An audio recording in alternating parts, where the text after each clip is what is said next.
आंध्र प्रदेश के मुख्यमंत्री चंद्रबाबू नायडू ने रविवार को तिरुपति बालाजी प्रसादम लड्डू बनाने को लेकर चल रहे विवाद को लेकर अपने पूर्ववर्ती और वाईएसआरसीपी प्रमुख जगन मोहन रेड्डी की आलोचना की और कहा कि रेड्डी बेशर्मी से अपने अपराध को सही ठहराने की कोशिश कर रहे हैं। आंध्र के सीएम ने मामले की जांच के लिए एक उच्च स्तरीय समिति भी गठित की।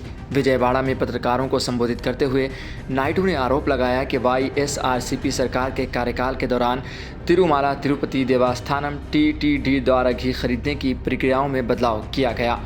मुख्यमंत्री ने कहा, जगन बेशर्मी से अपने अपराध को सही ठहराने की कोशिश कर रहे हैं। रिपोर्ट में उल्लेखित झूठे सकारात्मक कारक के बारे में जगन ने एक लंबी व्याख्या दी है और निष्कर्ष निकाला है कि वैज्ञानिकों और प्रयोगशालाओं द्वारा किए गए परीक्षण झूठे हैं।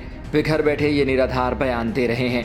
नायडू ने यह भी दावा किया कि पिछली सरकार के दौरान टीटीडी बोर्ड में नियुक्तियां जुओं की तरह की गई और ऐसे लोगों को नियुक्त करने के उदाहरण थे जिनकी कोई आस्था नहीं थी और बोर्ड में गैर हिंदुओं को वरीयता दी गई थी। उन्होंने कहा कि पहले की शर्तों के अनुसार घी आपूर्तिकर्ता के पास कम से कम 3 साल का अनुभव होना चाहिए। हालांकि रेड्डी के सत्ता में आने के बाद इसे घटाकर 1 साल कर दिया गया। सीएम ने यह भी कहा कि आपूर्तिकर्ता का आवश्यक टर्नओवर भी पहले के 250 करोड़ रुपए से घटाकर 150 करोड़ रुपए कर दिया गया है। मुख्यमंत्री ने पूछा कि कोई 319 रुपये में शुद्ध घी कैसे दे सकता है, जबकि पाम ऑयल भी इससे महंगा है। रेड्डी द्वारा प्रधानमंत्री नरेंद्र मोदी को लिखे गए पत्र का हवाला देते हुए उन्होंने कहा कि वाईएसआरसीपी प्रमुख पत्र लिखकर पलटवार करने की कोशिश कर रहे हैं। उन्होंने कहा कि रेड्डी ने दावा किया कि घी खरीदते समय सभी परीक्षण और उचित प्रक्रियाओं का पालन किया गया था। उन्होंने कहा कि टीटीडी के पास मिलावट की जाँच करने के लिए सुसज्जित प्रयोगशालाएँ नहीं हैं। वह यह दावा कैसे कर सकते हैं? टीटीडी केवल साधारण परीक्षण करता है। केवल एनबीएल प्रयोगशालाएं मिलावट की जांच करने के योग्य हैं। टीटीडी के पास बुनियादी ढांचा न होने के कारण वह कैसे दावा कर सकते हैं कि सभी गहन परीक्षण किए गए थे?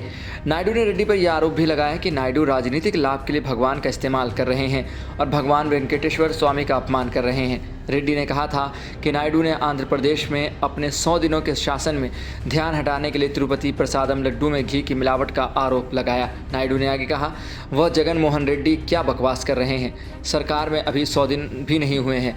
आप नीतियां बताएं, मेरी नीतियों की आलोचना करें और मैं जवाब दूंगा कि आपने क्या किया है, मैंने क्या किया है। लेकिन आप ध्यान भटकाना चाहते थे। लेकिन अगर आप ऐसा करेंगे तो और भी ज़्यादा भावनाएं आहत होंगी। मैं 3 दृष्टिकोण अपना रहा हूँ।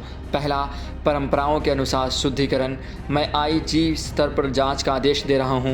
प्रबंधन समिति में केवल वे ही लोग होंगे जिनकी आस्था है। अंत में हम सभी मंदिरों के लिए एसओपी तैयार करेंगे। वहीं आंध्र प्रदेश के पूर्व मुख्यमंत्री वाईएस जगन मोहन रेड्डी ने प्रधानमंत्री नरेंद्र मोदी को पत्र लिखकर चंद्रबाबू नायडू की तिरुमाला तिरुपति देवस्थानम टीटीडी पर लगाए गए आरोपों पर तत्काल कार्रवाई करने का भी अनुरोध किया है।